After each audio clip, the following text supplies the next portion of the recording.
Again I am sorry, I think ये मेरा mobile थोड़ी लंबी और लेंदी वीडियो को शायद सपोर्ट नहीं कर पा रहा। हाँ बेटा, हम बात कर रहे थे पोटाशियम आयंस की। पोटाशियम आयन ये कहाँ है आपका? इंट्रासेलुलर फ्लूइड में है, यानी कि सेल के अंदर जो फ्लूइड होता है उसमें है। And it play key role in the nerve action में and functioning of the heart. और apart from this it is also required for the glucose metabolism, protein synthesis, activation of the some of the enzymes. And next we are coming to the sodium metal. Major cation of the extra cellular fluid, आपको पता है कि cell के बाहर वाले fluid में ये होता है। और this is also important for the nerve functioning as the role of the potassium. Sodium and potassium ions also act as an essential activating ions for specific enzyme activities.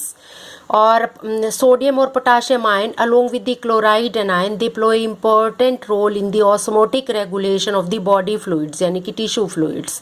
Chloride is essential part of the sodium chloride. You know sodium chloride जो आपकी body में एक electrolyte है। Chloride is present in HCl। HCl क्या है? This is very important digestive juice.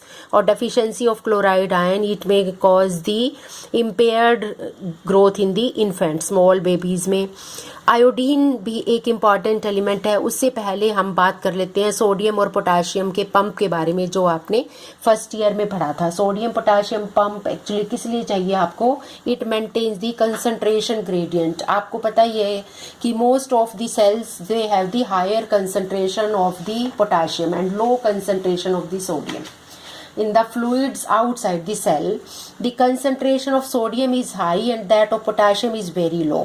तो इससे क्या होगा? The transport of sodium into the cell is favored by the great concentration gradient, and sodium will enter into the cell and that must be pumped out again to maintain the concentration. And maintenance of this large concentration gradient, this is required किस लिए? To derive the transport processes which involve the amino acids को transport करने के लिए, sugars को, nucleotides etcetera को transport करने के लिए सेल के अंदर। तो to maintain the sodium potassium gradient, a transport system जो सोडियम पोटाशियम पंप जिसको कहते हैं, Na के पंप कहते हैं, that is required for the movement of the ions. These both are link together. ठीक है, तो सोडियम पोटाशियम पंप के साथ एक और एंजाइम आपने पढ़ा था, that is sodium potassium ATPase. इसके नाम से ही आपको पता लग रहा होगा, एटीपेज मीन्स एटीपी को ब्रेक डाउन करने वाला, यानी कि हाइड्रोलाइज करने वाला। तो इससे एटीपी, क्योंकि एनर्जी मॉलिक्यूल है, इसके ब्रेक डाउन से we can get the energy. And both of these, यानी कि sodium potassium ATPase and sodium potassium pump, they are highly associated with the plasma membrane. And both the sodium potassium ATPase and sodium potassium pump, they are specifically inhibited by some steroids like cardiotonic. And this process can also be reversed, यानी कि reverse का मतलब ATPase जो enzyme ATP को hydrolyse कर रहा था, break down कर रहा था एडीपी में, अब दोबारा से हम एटीपी को सिंथेसाइज भी कर सकते हैं। यानी you can say sodium potassium pump can be reversed under suitable condition so that ATP is synthesized from ADP and phosphate. तो this was all about the sodium potassium pump, sodium potassium ATPase जो आपने first year में पढ़ा हुआ है। Now we are coming to the next important element, that is iodine. Iodine आपको पता है, this is the important constituent of the thyroxine, जो आपका हार्मोन है।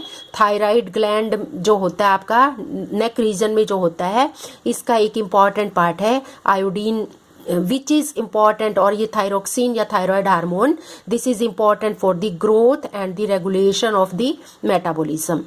और इसके डेफिशिएंसी से यू नो एक डिजीज होती है, that is known as goitre disease, जिसमें अब नॉर्मल फंक्शनिंग थायराइड ग्लैंड की होगी। और ये यहाँ पर आपका आयोडीन, आयोडीन 4 आयोडीन है, और ये यहाँ पर आपका थायराइड का, थायरोक्सिन हार्मोन का यहाँ पर ये आपको स्ट्रक्चर दिखाया गया है थायराइड का। तो अब ये ग्वाइटर डिजीज या थायराइड की क्या अमाउंट बॉडी में होनी चाहिए, इसके लिए जो है ना आपके 2 टाइप के डिसऑर्डर है ये एक तरह से। कैसे? एक तो अगर ये एक्सेस में हो जाएगा तो उसको हम बोलते हैं हाइपरथायराइडिज्म। अगर ये स्मॉल अमाउंट